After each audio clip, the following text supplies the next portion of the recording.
你可能從未想象過，我哋所信靠嘅神，唔單止顧念你嘅靈魂永恆，更細緻地關心你喺世上嘅生活同所有產業。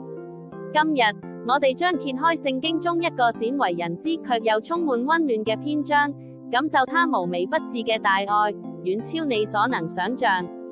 喺古老嘅民數記，有一章經文特別提到產業嘅成全，好似係一個好遙遠嘅議題。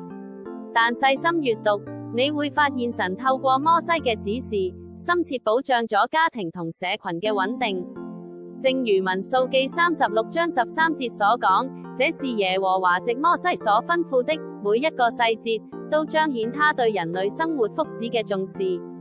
神對以色列人產業嘅細緻安排，就好似一幅充滿愛嘅藍圖。佢教導我哋，真正嘅愛唔只係言語，更係行動同實際嘅看顧。呢份愛嘅成全，鼓勵我哋喺現今世代，同樣要以愛同智慧，去建立同守護我哋嘅家庭同社區，將神嘅祝福傳遞開去。